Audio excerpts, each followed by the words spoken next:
Bonjour et bienvenue dans l'émission de voyance. Christophe, votre voyant, répond à toutes vos questions.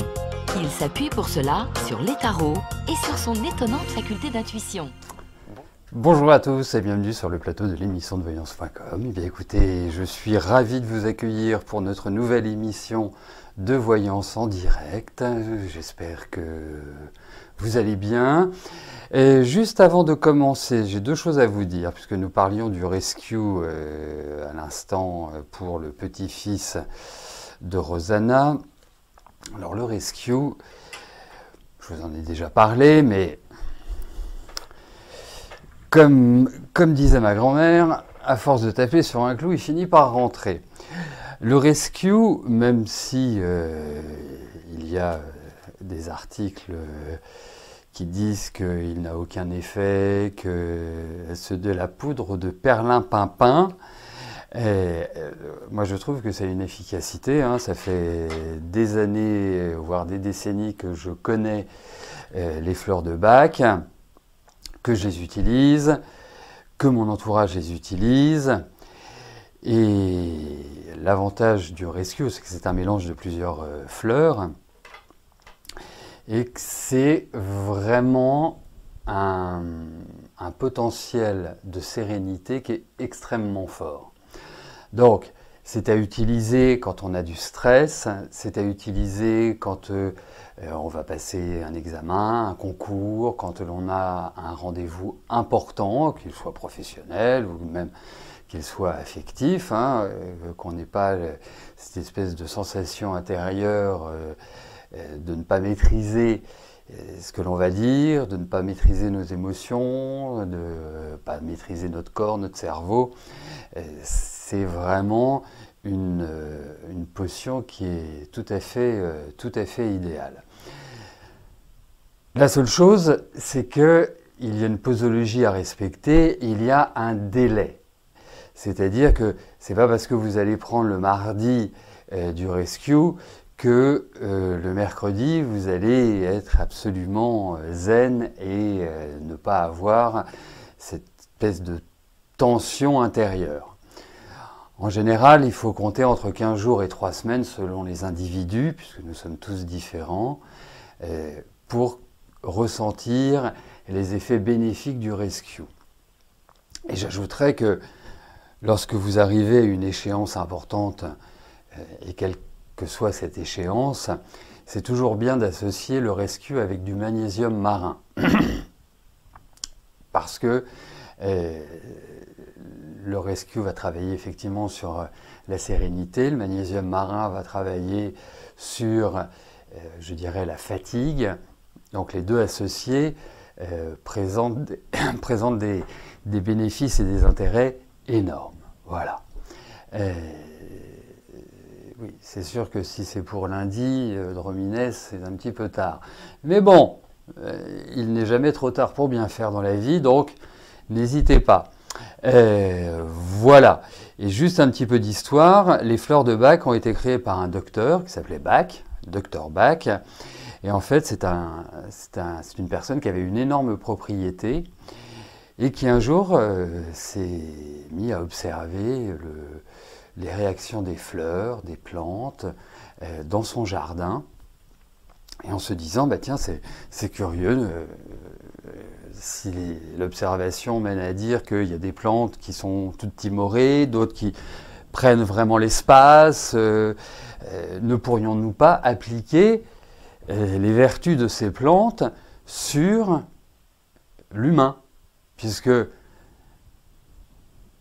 vous le savez, nous avons des humains qui vont être timides, nous avons des humains qui vont être très dévergondés, qui vont être très nonchalants, à prendre beaucoup de place lorsqu'ils sont présents. Et donc les fleurs de Bach répondent à ce type de difficulté. Voilà, la timidité, la difficulté à faire son deuil d'une séparation, ou à faire son deuil tout court, ou à avoir des problèmes pour s'exprimer en public. Voilà, les fleurs de bac sont très riches puisque en fait elles vont parcourir toutes les émotions humaines qui existent. Voilà. Donc n'hésitez pas, mais sachez qu'il faut bien suivre la posologie et qu'il y a un temps avant d'en avoir tous les bénéfices. Voilà, ça c'était la première chose. La deuxième chose, vendredi, nous serons à la veille d'une pleine lune de Vierge. Donc lune en Vierge, soleil en Poisson. Donc à cette occasion, lors de l'émission de vendredi, eh bien, je vous parlerai de cette pleine lune. Je vous parlerai également des autres aspects astrologiques. Voilà, pour faire un petit point route, comme je l'ai fait au mois de janvier, sur les grands aspects de l'année. Donc, vendredi, je commencerai, bien sûr l'émission ouvrira comme d'habitude aux alentours des 13 h. Je commencerai mon intervention à partir de 13h30. Ce sera une émission spéciale, donc elle durera plus longtemps, puisque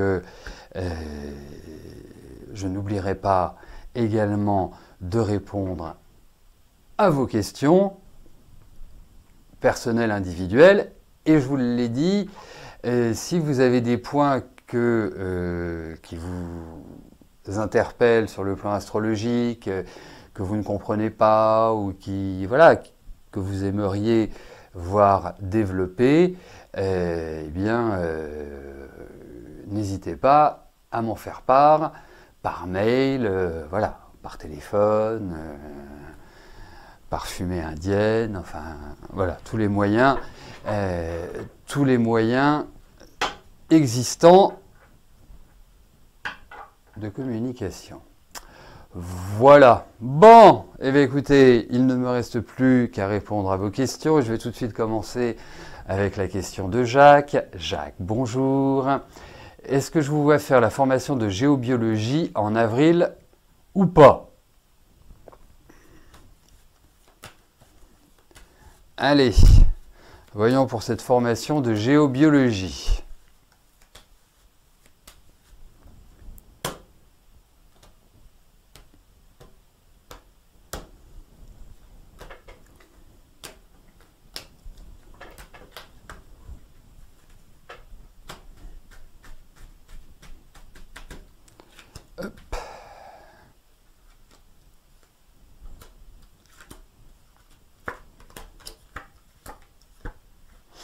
Écoutez, j'ai l'impression que oui. Alors, peut-être sera-t-elle reportée ou décalée ou autre.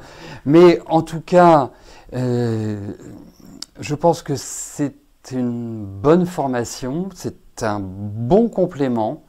J'ai vraiment le sentiment que vous apprendrez des choses. Donc, pour moi, vous allez effectivement la faire. Et 22, 23, 29. Mais il va y avoir il y a l'idée de surprise. C'est pour ça que je me dis, est-ce que ça va être décalé? Est-ce que ça va se faire d'une autre manière? Enfin, voilà, il y a des choses qui sont en préparation, qui ne sont pas portées à votre connaissance. C'est pour ça que je le voyais un peu sur un report ou une organisation différente. Voilà, mais écoutez, en tout cas, ça vous sied à merveille. Alors, Marinelle, si vous êtes là, vous avez posé une question. Enfin, dans votre message, il y a, je crois, si ma mémoire ne me trahit pas, puisque c'est moi qui valide les questions en ce moment, David étant en vacances,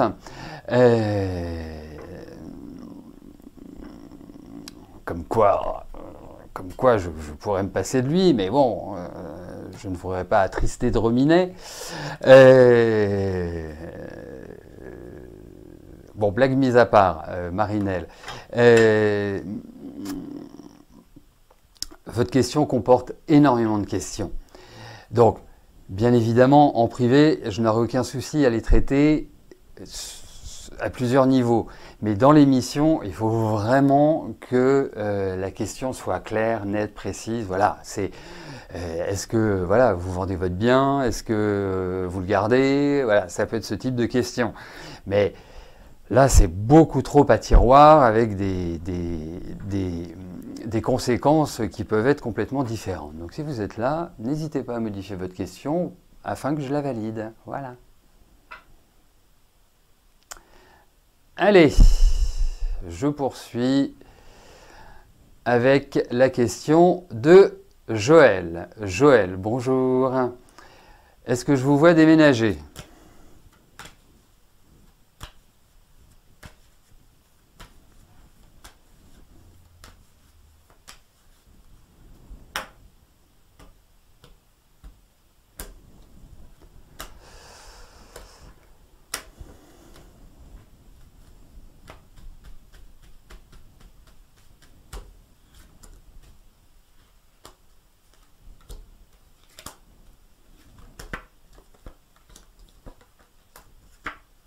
Alors, c'est pas aussi simple que... Voilà, j'adorerais vous répondre oui, j'adorerais vous répondre non. Enfin, en tout cas, d'avoir une... non pas une certitude, hein, mais en tout cas un avis plus tranché. Parce qu'il y a effectivement cette idée de déménagement. Mais je trouve que les choses ne sont pas prêtes pour cela. Il y a une attente, on a vraiment des cartes lentes. Hein.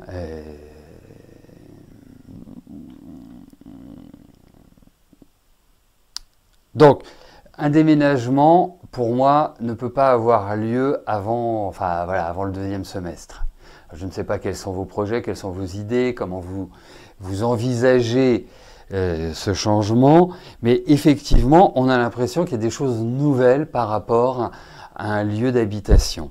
Donc, mais il peut y avoir peut-être des accointances familiales, des considérations familiales, des choses qui peut-être vous paraissent lourdes à l'heure actuelle. C'est pas le déménagement qui se fait tranquillement, où tout se prépare, où on se dit ok, ça va être l'autoroute.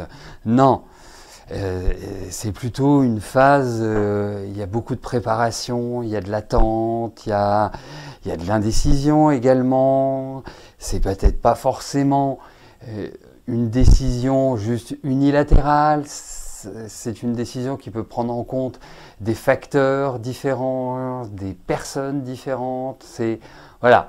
Vous voyez, il y a un peu cette idée-là qui ressort. Mais pour moi, c'est comme si votre espace de vie prenait une dimension différente. Voilà, Joël.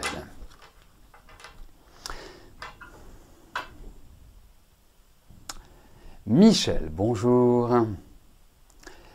En cette année 2021, financièrement, sera-t-elle à la hauteur par rapport à 2020 ?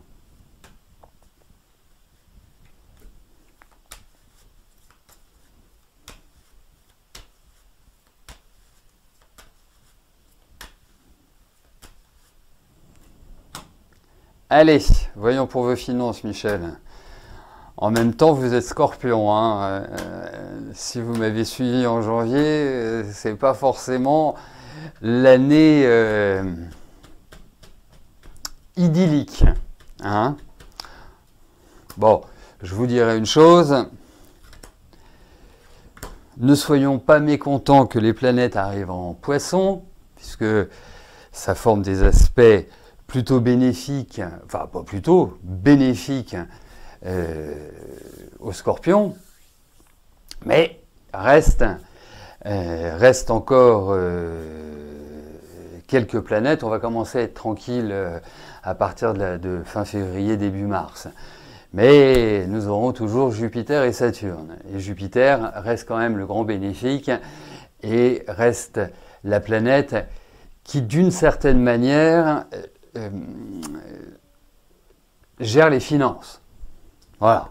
Mais bon, ça ne va pas rester ad vitam aeternam en Verseau.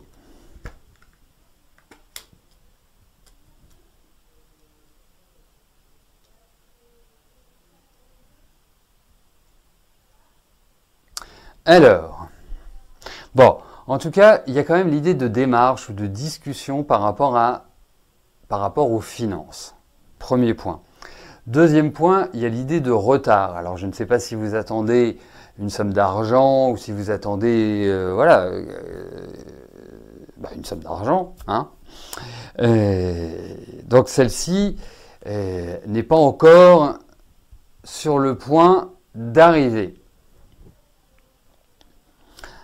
Après, pour moi, effectivement, il y a une idée. Alors, je pense que ce sera plus sur la deuxième partie de l'année. Voilà, plus on s'approchera, c'est-à-dire je tiens quand même compte. C'est pour ça que c'est important que j'ai votre date de naissance, même si je ne peux pas faire tout ce que je ferais en privé, bien évidemment. Mais ça permet de situer certains éléments. Et donc, effectivement, pour moi, il y a cette idée d'argent qui rentre. Alors, le conseil que je vais vous donner, c'est d'être très précautionneux cette année. Évitez les investissements, si vous envisagez des travaux dans votre habitat, suivez bien ces travaux, soyez très vigilants. Voilà, sans plonger dans une paranoïa, il faut être très attentif. Voilà, Michel.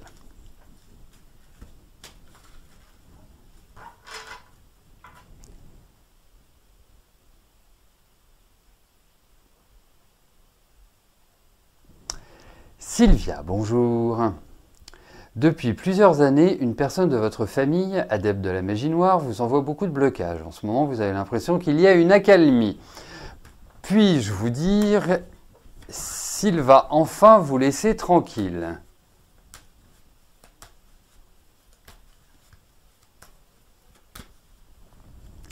Allez, voyons par rapport à cet environnement que je qualifierais de néfaste.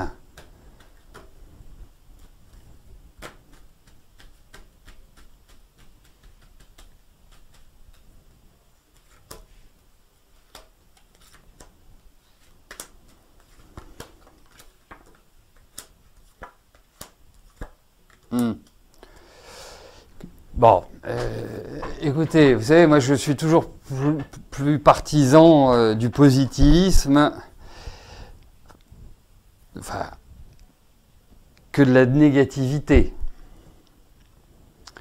Et là, on va dire que c'est une accalmie. Il faut quand même le dire.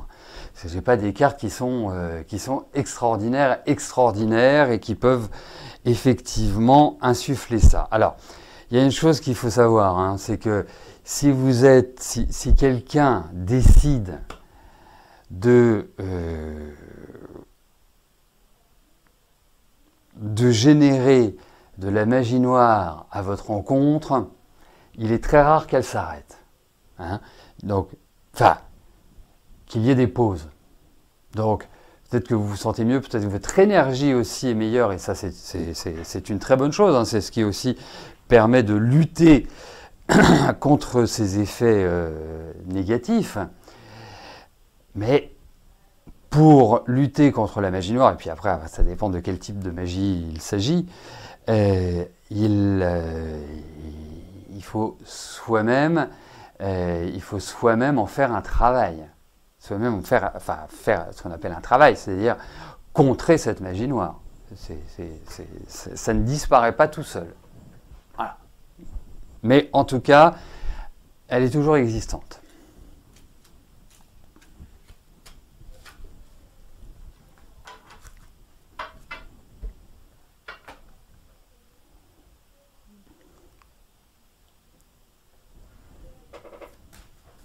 Fabrice, bonjour. Vous avez obtenu dès la première fois les examens théoriques et pratiques pour être chauffeur VTC. Vous avez fait la demande de la carte professionnelle. Lorsque vous commencerez votre nouvelle activité, allez-vous réussir, notamment sur le plan financier? Bon, bah écoutez.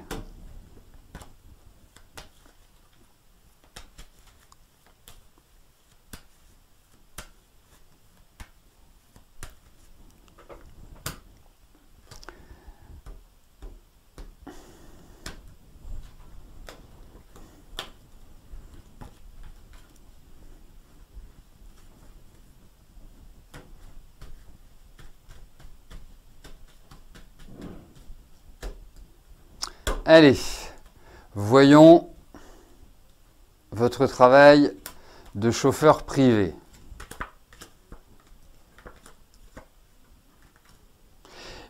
Écoutez, la première chose, c'est que, vous savez, il y a certainement des personnes qui deviennent VTC, chauffeurs privés, par défaut. Pas parce que c'est une motivation implacable. Chez vous, j'ai l'impression que ça vous fait plaisir d'exercer ce métier-là. J'ai l'impression que c'est vraiment une envie, c'est pas un pis-aller.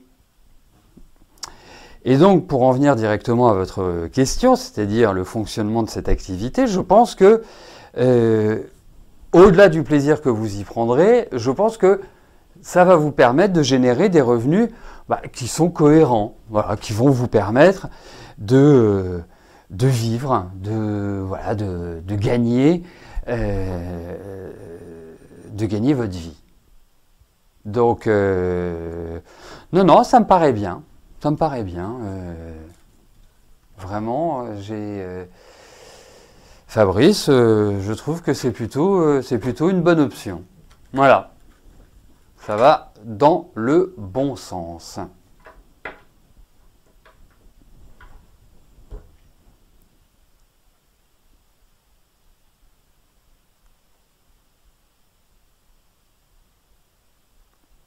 Sophie, bonjour. Votre cousine a trouvé un CDD de 4 mois dans la ville où vous résidez. Elle a du mal à trouver une colocation pour 4 mois. Vous n'avez pas de chambre en plus pour l'accueillir, mais juste un clic-clac dans le salon. Pauline va-t-elle trouver un logement pour la durée de ce contrat ?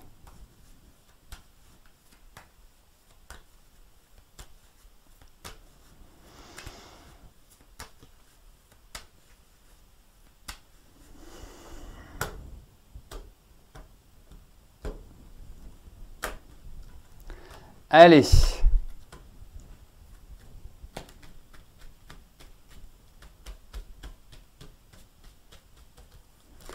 Voyons pour Pauline.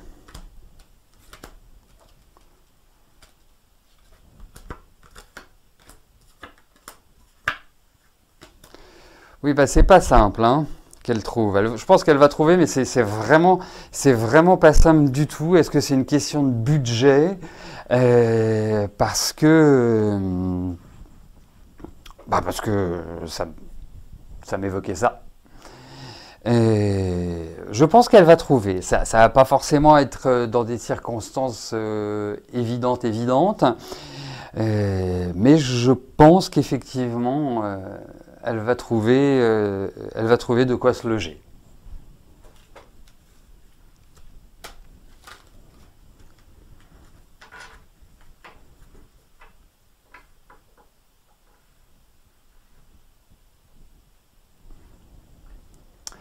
Eugénie, bonjour. Vous voudrez savoir dans quelles circonstances vous allez rencontrer l'homme qui va vous faire vibrer.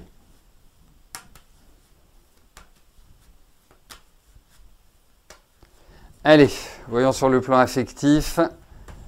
Eugénie.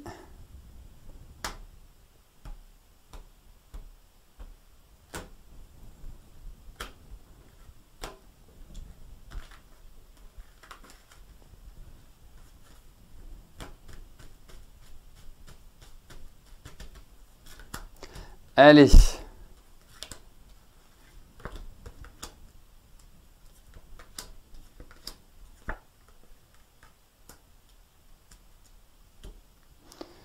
Écoutez, j'ai l'impression que c'est par le biais d'autres personnes que vous allez le rencontrer. C'est-à-dire que, schématiquement, vous n'allez pas le rencontrer, je sais pas, à l'arrêt d'un bus, en allant faire vos courses, en vous baladant dans la campagne, ou lors d'une balade citadine. Non, j'ai plus le sentiment que c'est par l'intermédiaire de gens que vous connaissez. Alors la question que je me posais, c'est est-ce que c'est en lien avec votre travail ? Je ne puis l'assurer, mais je sais pas, j'avais un petit sentiment comme ça, voilà. Mais c'est vraiment, l'idée, c'est que c'est par l'intermédiaire de quelqu'un. Voilà. Mais ça risque d'être quelque chose d'assez saugrenu. Ça risque d'être vraiment quelque chose qui sort vraiment de l'ordinaire. C'est pas du tout la rencontre classique, à mon sens. Voilà comment je le verrai.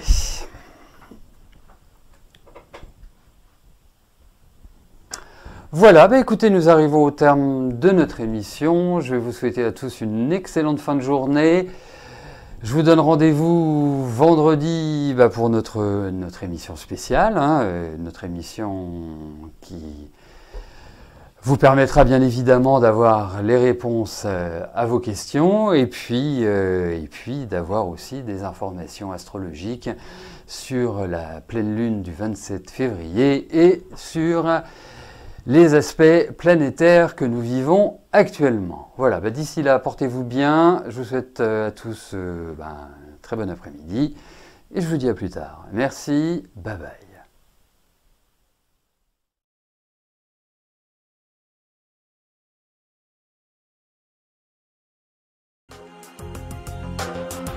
N'oubliez pas que du lundi au vendredi, à partir de 13h30, je réponds en direct à vos questions sur le site de l'émissiondevoyance.com et j'aborde avec vous tous les sujets qui vous tiennent à cœur.